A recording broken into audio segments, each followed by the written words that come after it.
शुक्लां ब्रह्मविचारसार परमामाद्यां जगद्व्यापिनीं वीणा पुस्तकधारिणीमभयदां जाड्यान्धकारापगाम् हस्ते स्फाटिकमालिकां विदधतीं पद्मासने संस्थितां वन्दे तां परमेश्वरीं भगवतीं बुद्धिप्रदां शारदां। श्री महागणाधिपतये नमः। श्री महासरस्वत्यै नमः। श्री गुरुभ्यो नमः। 2025వ సంవత్సరానికి స్వాగతం. ప్రేక్షకులకు,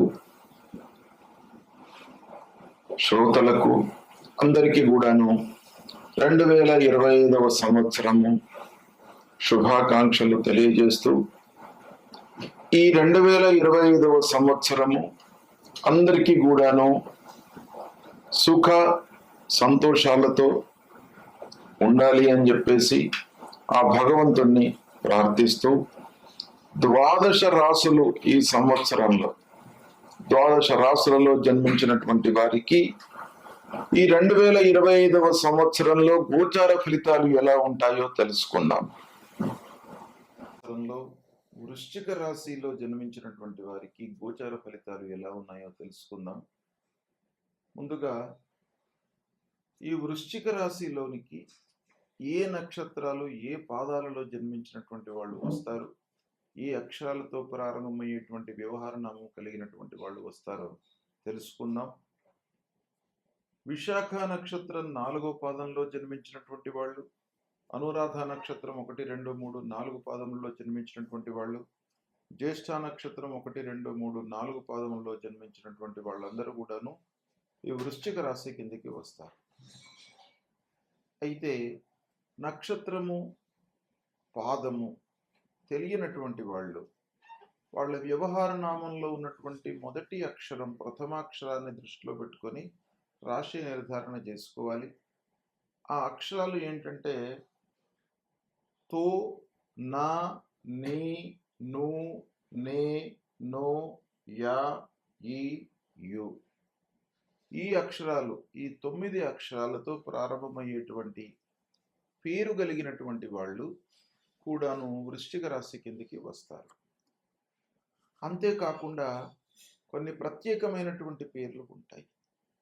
అంటే ఈ మామూలు అక్షరాలతో ప్రారంభమయ్యేటువంటి వ్యవహార నామం కాకుండా సంయుక్తాక్షరాలు, ద్వంద్వాక్షరాలు, ఒత్తులతో కూడుకున్నటువంటి అక్షరాలతో ప్రారంభమయ్యేటువంటి పేర్లు కలిగినటువంటి వాళ్ళు కూడాను ఉంటారు. అయితే ఆ విషయం లోపల కూడాను మనకు శాస్త్రము కొన్ని పేర్లు నిర్దేశించింది.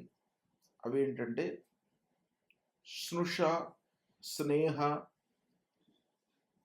యల్లన, యాచన, యజ్ఞేశ్వర్, శ్యామల ఇలాంటి పేర్లు కలిగినటువంటి వాళ్ళు కూడాను వృశ్చిక రాశి కిందికి వస్తారు. అయితే ఈ 2025వ సంవత్సరంలో వృశ్చిక రాశి జాతకులకు ప్రధానమైనటువంటి గ్రహాలు గురు, శని, రాహువు, కేతు. ఈ గ్రహాల యొక్క ప్రభావము అన్ని విషయాలపై ఉంటుంది. ఈ గ్రహాలు ముఖ్యంగా గురుగ్రహం సంవత్సరం పాటు ఒక రాశిలో ఉంటాడు. ప్రత్యేకంగా ఈ సంవత్సరం 2025వ సంవత్సరం లోపల రాశిత్రయ సంచారం చేస్తూ ఉన్నాడు. బృహస్పతి 3 రాశులలో సంచరిస్తున్నాడు.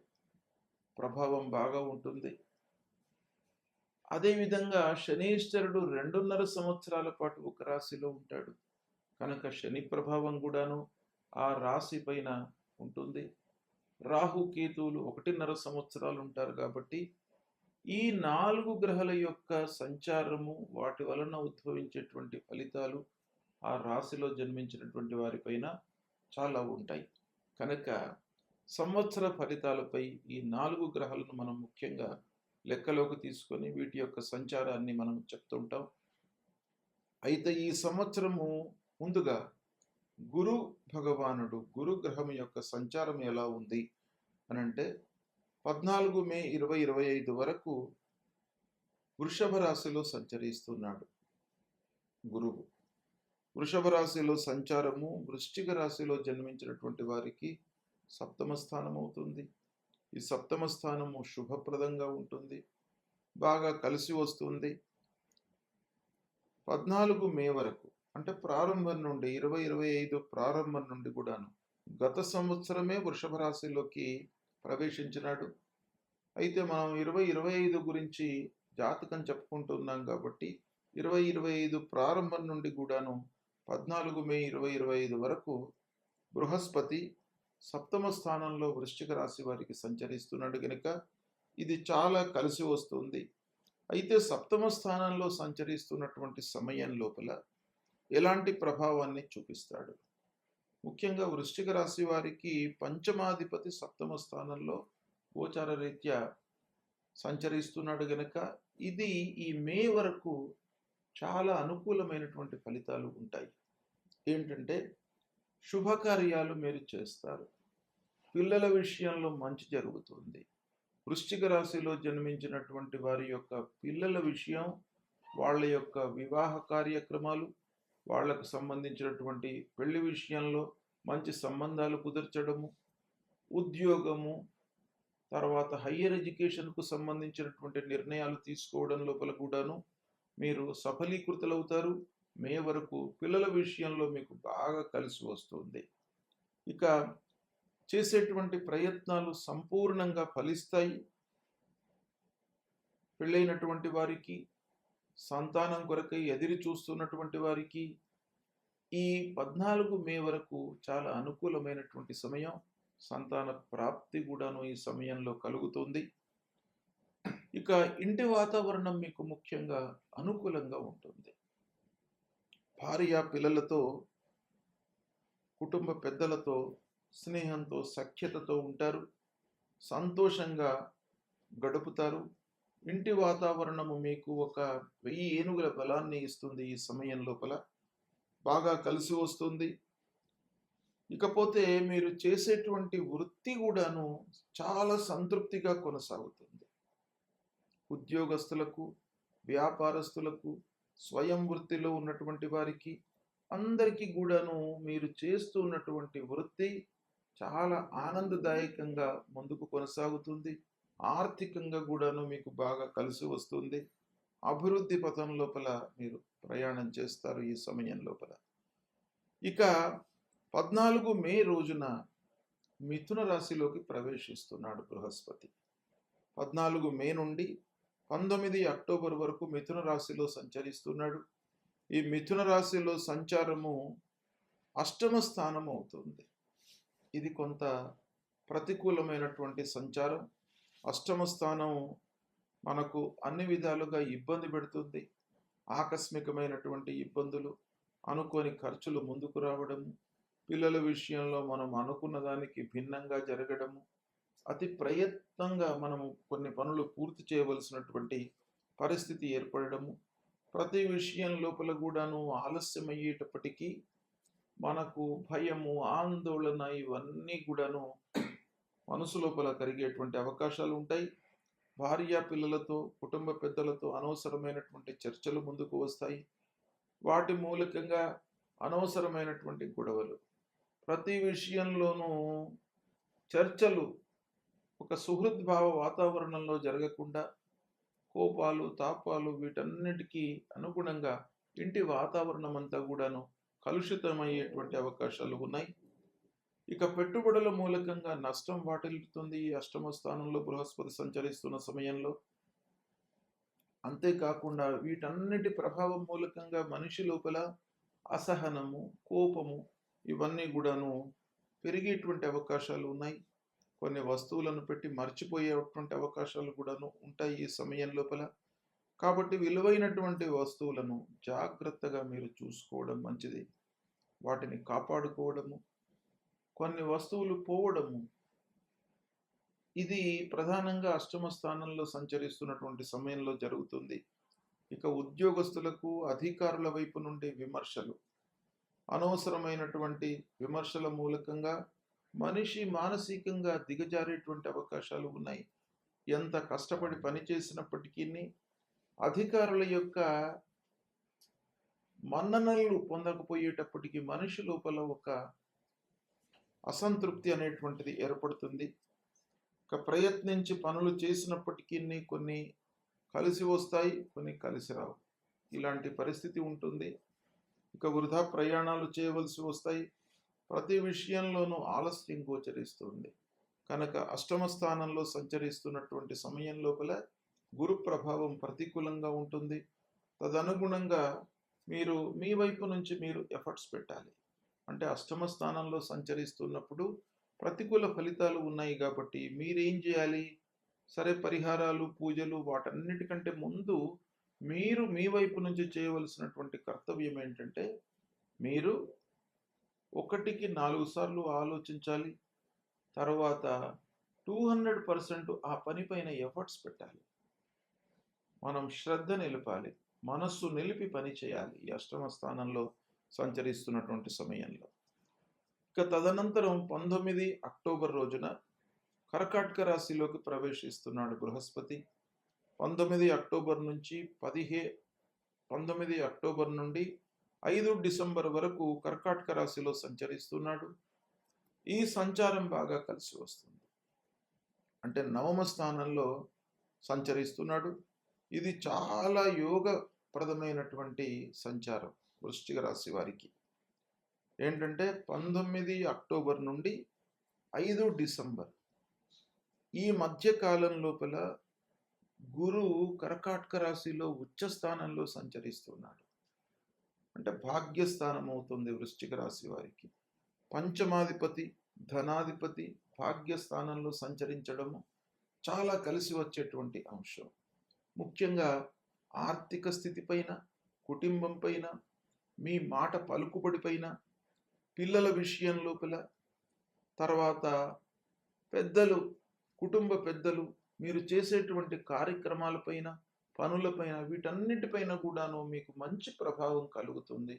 మంచి ఫలితాలను చూపిస్తాడు బృహస్పతి. అంతేకాకుండా భాగ్యస్థానంలో సంచరిస్తున్నటువంటి సమయంలో మీరు చేపట్టినటువంటి కార్యక్రమాలలో ఆశించినటువంటి ఫలితాలు ఉంటాయి. మీరు ఎంతనైతే ఎక్స్పెక్ట్ చేస్తారో దానికి 2 రెట్లు ఫలితాన్ని పొందేటువంటి అవకాశాలు ఉంటాయి. అన్ని విధాలుగా మీకు కలిసి వస్తుంది. సుఖంగా, సంతోషంగా ఉంటారు. రావాల్సినటువంటి డబ్బు కూడాను మీకు చేతికి వస్తుంది. ధనాధిపతి భాగ్యంలో ఉన్నాడు కాబట్టి మీకు రావాల్సినటువంటి డబ్బు చేతికి అందుతుంది. తద్వారా కుటుంబంలో ఒక సంతోషకరమైనటువంటి వాతావరణం, ఎన్నో రోజుల నుంచి ఎదురు చూస్తూ ఉన్నటువంటి డబ్బు, ఎన్నోసార్లు అడిగినా కూడాను రానటువంటి డబ్బు ఈ సమయంలో మీకు చేతికి అందేటువంటి అవకాశాలు బాగా ఉన్నాయి కాబట్టి అది చాలా మనకు సంతోషాన్ని ఇచ్చేటువంటి అంశం. కొన్ని కొత్త పనులు మీరు ఆచరించేటువంటి అవకాశాలు ఉన్నాయి ఈ సమయం లోపల. ముఖ్యంగా ఇళ్ళు కట్టడము, భూములు కొనడము, వాహనం కొనడము, పిల్లల వివాహ కార్యక్రమం లోపల మంచి సంబంధాలు చూడటము, వివాహం జరపడము, ఇలాంటి శుభకార్యాలు ఈ సమయం లోపల మీరు చేసేటువంటి అవకాశాలు బాగా ఉన్నాయి. అన్ని విధాలుగా మీకు కార్యాభీష్ట సిద్ధి ఈ సమయంలో కలుగుతుంది. అంతేకాకుండా స్థిరాస్తులు, చరాస్తుల మూలకంగా ఆదాయం కూడాను పెరుగుతుంది. ఓవరాల్గా ఈ భాగ్యస్థానంలో సంచారం మీకు బాగా కలిసి వస్తుంది. ఏ సమయము అనేటువంటిది మళ్ళీ ఒకమారు చెప్తాను. ఈ సమయాన్ని మీరు గుర్తుపెట్టుకొని దానికి అనుగుణంగా మీ కార్యక్రమాలు మీరు చేపట్టినట్టయితే తప్పకుండా మీకు మంచి ఫలితాలు కలుగుతాయి. అదేంటంటే 19 అక్టోబర్ నుండి 5 డిసెంబర్ మధ్యకాలంలో కర్కాటక రాశిలో సంచరిస్తున్నాడు. ఉచ్చస్థానంలో, భాగ్యస్థానంలో సంచరిస్తున్నాడు. ఈ సమయం మీకు బాగా కలిసి వస్తుంది. తదనంతరం 5 డిసెంబర్ రోజున ఈ గురు భగవానుడు వక్రరీత్యా మిథున రాశిలోకి మళ్ళీ వెనక్కి వస్తున్నాడు. కర్కాటకం నుండి మిథునంలోకి వస్తున్నాడు. వక్రరీత్యా మిథున రాశిలోకి వస్తున్నాడు. మిథున రాశిలోకి రావడము అష్టమ స్థానం అవుతుంది. అంటే మిథున రాశిలో వక్రించి 5 డిసెంబర్ నుంచి 1 జూన్ 2026 వరకు ఉంటున్నాడు. అంటే అష్టమ స్థానంలో ఎక్కువ రోజులు ఇక్కడ ఉంటున్నాడు. అయితే వక్రించి ఉంటున్నాడు కాబట్టి ముందు ఏదైతే మనకు 14 మే నుండి 19 అక్టోబర్ వరకు మిథున రాశిలో అష్టమ స్థితిలో ఉన్నటువంటి ఫలితం ఏదైతే ఉందో దానికి భిన్నంగా ఈ కాలంలో మనకు ఇచ్చేటువంటి అవకాశాలు ఉన్నాయి. ఎందుకంటే ఇక్కడ వక్రించి ఉంటున్నాడు కాబట్టి. అయితే ఏదేమైనప్పటికీ అష్టమ స్థానం కొంత ప్రతికూలమైనటువంటి ఫలితాలు ఉంటాయి కనుక కొంత జాగ్రత్తలు తీసుకోవడము, 1కి 4 సార్లు ఆలోచించి వ్యవహారం చేయడము, ప్రతి పని లోపల కూడాను మనస్సు నిలిపి చేయడము చాలా అవసరము. ఇక రెండవ ప్రధానమైనటువంటి గ్రహ శనీశ్వరుడు. ఈ శని భగవానుడు వృశ్చిక రాశి వారికి 29 మార్చ్ 2025 వరకు 4వ స్థానంలో అంటే అర్ధాష్టమ స్థానంలో సంచరిస్తున్నాడు. ఈ అర్ధాష్టమ స్థానంలో సంచరించడం చాలా ప్రతికూలం. అయితే ఈ సమయం లోపల కొంత జాగ్రత్తలు తీసుకోవాలి. ముఖ్యంగా ప్రారంభం నుండి 2025 ప్రారంభం నుండి 29 మార్చ్ అంటే మార్చి చివరి వరకు అనుకోండి, జనవరి, ఫిబ్రవరి, మార్చ్ 3 నెలలు అర్ధాష్టమ స్థానంలో ఉంటున్నాడు. ఈ అర్ధాష్టమ స్థానంలో ఉన్నప్పుడు కొంత ఇంటి వాతావరణం మనకు ఇబ్బందికరంగా ఉంటుంది. అనవసరమైనటువంటి ఆలోచనల మూలకంగా ఫ్రీక్వెంట్గా మనకు కలహాలు, వైషమ్యాలు, గొడవలు ఇంటిలో సంభవించేటువంటి అవకాశాలు ఉంటాయి. అనవసరమైనటువంటి వాగ్వివాదాల మూలకంగా గ్యాప్ ఏర్పడేటువంటి అవకాశాలు ఉన్నాయి. అనాలోచిత పెట్టుబడుల మూలకంగా నష్టాలు, రాజకీయ నాయకులకు కొన్ని అనవసరమైనటువంటి ఖర్చులు, ఇలాంటివి ఈ అర్ధాష్టమ స్థానంలో ఉన్నప్పుడు జరుగుతాయి. వ్యాపారస్తులకు కూడాను అనాలోచిత పెట్టుబడులు, తద్వారా నష్టం వాటిల్లేటువంటి అవకాశాలు బాగా కనబడుతున్నాయి. ప్రయాణాల మూలకంగా అలసట, అనారోగ్యము కూడాను ఈ సమయంలో సంభవిస్తుంది. వాహనముల మూలకంగా ఖర్చులు, అనవసరంగా రిపేర్లు ముందుకు రావడము, ఫోర్స్డ్గా మనము చేయవలసినటువంటి స్థితి ఏర్పడము, ఇవన్నీ కూడాను ఈ సమయం లోపల కనబడుతున్నాయి కనుక దీన్ని అధిగమించడానికి మీరు శ్రద్ధతో పనులు చేయడం అనేటువంటిది అవసరము. ఇక 29 మార్చి 2025 తర్వాత శని భగవానుడు పంచమ స్థానంలోకి ప్రవేశిస్తున్నాడు. అంటే కుంభరాశి నుండి మీనరాశిలోకి ప్రవేశిస్తున్నాడు. ఆ మీనరాశిలో 2.5 సంవత్సరాల పాటు ఉంటాడు. అంటే వృశ్చిక రాశి వారికి పంచమ స్థానం అవుతుంది. పంచమ స్థానం లోపల కూడాను శనీశ్వరుడు ప్రతికూలమే గోచార రీత్యా. గోచార ఫలితాలు ఆ శనికి సంబంధించినంత మట్టుకు కొంత ప్రతికూలంగానే ఉంటాయి. అయితే ఈ కాంబినేషన్ మనం చూసినట్టయితే వృశ్చిక రాశి వారికి చతుర్థాధిపతి అవుతాడు. చతుర్థాధిపతి పంచమ స్థానంలో సంచరించడము ఇది కొంత యోగదాయకమైనటువంటి కాంబినేషన్ కాబట్టి ఏదైతే ఆ పంచమ స్థానంలో గోచార రీత్యా కలిగేటువంటి ఫలితాలు కొంత తగ్గుతాయి. అయినప్పటికీ మనం గోచారమే చెప్పుకుంటున్నాం గనక ఆ పంచమ స్థానంలో సంచరించడం మూలకంగా కొన్ని ఇబ్బందులు తప్పవు. ప్రయత్నాలకు భిన్నంగా కొన్ని ఫలితాలు ఉండే అవకాశాలు ఉంటాయి. ప్రారంభించినటువంటి కార్యక్రమాలలో కొంత ఆలస్యము వాటిల్లుతుంది. కొంత ఆర్థికపరమైనటువంటి సమస్యలు కూడాను ముందుకు వస్తాయి. ముఖ్యంగా ఏంటంటే తృతీయ చతుర్థాధిపతి పంచమంలో మంచి ఫలితాన్ని ఇస్తాడు. దాంతోపాటుగా తృతీయాధిపతి కూడాను అయినాడు కాబట్టి కొంత బాధించి మనకు ఫలితాలు ఇస్తాడు. అంటే ప్రారంభంలో కష్టపెడతాడు, దాని తర్వాత మళ్ళీ మనకు రిజల్ట్ అనుకూలంగానే ఉంటుంది. ఇక పూర్వము తీసుకున్నటువంటి రుణాల విషయం మీరు మనస్సు నిలపాలి. అనవసరమైనటువంటి మనకు బ్యాడ్ నేమ్ వచ్చేటువంటి అవకాశాలు ఉంటాయి ఇక్కడ పంచమ స్థానాల్లో. అంటే మీరు రిపేమెంట్ పైన మనస్సు బాగా నిలపాలి. ఇకపోతే ఆత్మీయులు, స్నేహితులు, దగ్గరి వాళ్ళతో కొన్ని వైషమ్యాలు ఉండే అవకాశాలు ఉంటాయి కాబట్టి వారితో కొంత జాగ్రత్తగా ఉండండి. సమయ స్ఫూర్తితో నిర్ణయాలు తీసుకోండి. ఈ శని భగవానుడి యొక్క ఫలితము మీకు పంచమ స్థానంలో కొంత పర్వాలేదు అన్నట్టుగా ఉంటుంది. భయపడవలసినటువంటి అవసరం లేదు. ఇక రాహు విషయం, రాహు కేతువులు కూడాను ప్రధానమైనటువంటి గ్రహాలు. ఈ గ్రహాల యొక్క సంచారం కూడాను మన జాతకం పైన ప్రభావాన్ని చూపిస్తుంది కాబట్టి రాహు ముఖ్యంగా ఈ వృశ్చిక రాశి వారికి 18 మే వరకు పంచమ స్థానంలో ఉన్నాడు. ఇది కూడాను ప్రతికూలమైనటువంటి స్థానం. తదనంతరం 18 మే తర్వాత మళ్ళీ చతుర్థ స్థానంలోకి ప్రవేశిస్తున్నాడు. అంటే పంచమ స్థానం, దాని తర్వాత చతుర్థ స్థానం వక్రిస్తుంటాడు, వెనక్కి నడుస్తుంటాడు రాహు. కాబట్టి మీనరాశి నుండి కుంభరాశిలోకి 18 మే రోజున ప్రవేశిస్తున్నాడు. 18 మే వరకు పంచమ స్థానంలో ఉంటాడు. దాని తర్వాత చతుర్థ స్థానం. ఈ రెండు స్థానాలు కూడాను ప్రతికూలంగానే ఉన్నాయి. అయితే ఈ సమయంలో 18 మే వరకు కేతువు యొక్క అనుకూలత ఉంది. కేతువు ఏకాదశ స్థానంలో ఉన్నాడు. ఇక తదనంతరం 18 మే తర్వాత కేతు భగవానుడు దశమ స్థానంలోకి ప్రవేశిస్తున్నాడు. కనుక ఈ రాహు కేతువుల విషయం ఆలోచించినట్టయితే 50% మనకు మంచి ఫలితాలు ఇస్తాడు, 50% ఇబ్బంది పెడతారు. అంటే కేతువు ఏకాదశంలో ఉన్నాడు ఈ సమయంలో కాబట్టి కొంత మంచి జరిగే అవకాశాలు ఉంటాయి. ఏదేమైనప్పటికీ రాహువు పంచమ చతుర్థ స్థానాలు ప్రతికూలం గనక కొంత మానసిక ఇబ్బందులు, అనవసరమైనటువంటి ఆలోచనలు, ఎక్కువ దగ్గరి వారితో మనము మనసు విప్పి మాట్లాడడం మూలకంగా కొన్ని ఇబ్బందులను ఎదుర్కొనేటువంటి అవకాశాలను ఇస్తాడు. కనుక రాహుకేతుల విషయమై కొన్ని జాగ్రత్తలు తీసుకోవాలి ఈ సమయం లోపల. ఓవరాల్గా మనం చూసినట్టయితే వృశ్చిక రాశి వారికి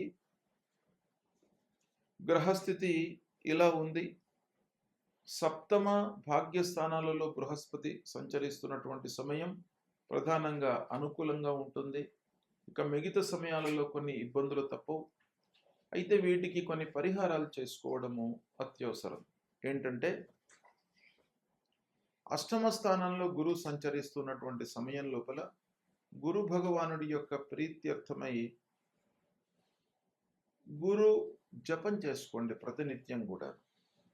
దేవానాంచ ఋషీణాంచ గురుం కాంచన సన్నిభం వందనీయం త్రిలోకానాం తం నమామి బృహస్పతి అనేటువంటి మూల మంత్రాన్ని ప్రతినిత్యం కూడాను చదువుకోండి. అష్టమ స్థానము చాలా ఇబ్బందులను క్రియేట్ చేస్తుంది. ముఖ్యంగా అష్టమ గురువు ఏ సమయంలో ఉన్నాడు అనంటే మీకు 14 మే నుండి 19 అక్టోబర్ వరకు ఉన్నాడు. ఈ సమయంలో అష్టమ స్థానంలో ఉన్నాడు కాబట్టి గురువు యొక్క అనుగ్రహం మీకు కావాలి. కాబట్టి ఈ సమయంలో మీరు దైవ దర్శనాలు చేసుకోండి, దేవతా గురుభక్తి పెంచుకోండి, ప్రతినిత్యం దేవాలయానికి వెళ్ళండి. మీరు చేసేటువంటి కార్యక్రమాన్ని ఎఫర్ట్స్ పెట్టండి. ఫలితంపై మనసు నిలపకుండా మీ ప్రయత్నం పైననే మీరు మనసు నిలపండి. అది ఆటోమేటిక్గా మీకు మంచి రిజల్ట్ వస్తుంది. కనుక దక్షిణామూర్తి స్తోత్ర పారాయణం చేసుకోండి. ఇవి చేసుకున్నట్టయితే మీకు గురు భగవానుడి యొక్క అనుగ్రహం లభిస్తుంది. తర్వాత శని కూడాను మీకు అర్ధాష్టమ స్థానం, దాని తర్వాత పంచమ స్థానం. శని వృశ్చిక రాశి వారికి దాదాపు ఈ సంవత్సరం ప్రతికూలంగానే ఉన్నాడు. కనుక శని ప్రీత్యర్థమై మూల మంత్రాన్ని జపించండి. నువ్వుల నూనెతో శనీశ్వరుడికి అభిషేకం చేయండి ప్రతి శనివారం కూడాను. శని పరిహారం కొరకు ముఖ్యంగా మాస శివరాత్రి అనేటువంటిది వస్తుంది మీకు ప్రతి మాసం లోపల కూడాను. అమావాస్య కంటే ముందు ఆ మాస శివరాత్రి రోజున మీరు శివాలయానికి వెళ్ళి అభిషేకం చేసుకొని ఆ భగవంతుణ్ణి మీరు దర్శించుకున్నట్టయితే తప్పకుండా శని భగవానుడికి సంబంధించినటువంటి దుష్ప్రభావం తగ్గుతుంది. ప్రతి మాసం కూడాను మాస శివరాత్రి రోజున శివాలయానికి వెళ్ళండి. ఆంజనేయ స్వామి యొక్క ఆలయానికి వెళుతూ హనుమాన్ చాలీసా పఠించండి. ఇది చేసినట్టయితే శని ప్రభావం తగ్గుతుంది. ఇక రాహుకేతువుల ప్రీత్యర్థమై మూలమంత్రాన్ని జపించండి ప్రతినిత్యం కూడాను. మూలమంత్రం ఏంటంటే రాహువుకి అర్ధకాయం మహావీర్యం చంద్రాదిత్య విమర్దనం సింహిక గర్భ సంభూతం తం రాహుం ప్రణమామ్యహం అనేటువంటి ఈ శ్లోకాన్ని చదువుకోండి. కేతు విషయం లోపల ఫలాశ పుష్ప సంకాశం తారక గ్రహమస్తకం రౌద్రం రుద్రాత్మకం ఘోరం తం కేతుం ప్రణమామ్యహం. ఈ 2 శ్లోకాలను మీరు ప్రతినిత్యం కూడాను చదువుకోండి. అమ్మవారి దేవాలయానికి వెళ్ళండి. మీరు ఆఫీసుకు వెళ్ళేటువంటి సమయం లోపల మార్గమధ్యంలో ఒక దేవాలయానికి వెళ్తుండండి ప్రతినిత్యం కూడా. వెళ్ళి ఆ దైవ దర్శనం చేసుకున్నట్టయితే మీకు ఆ దైవానుగ్రహం మూలకంగా ఈ గ్రహస్థితుల మూలకంగా కలిగేటువంటి దుష్ప్రభావం తగ్గుతుంది. ఈ పరిహారాలను ఆచరించండి, శుభ ఫలితాలను పొందుతారు. శుభం.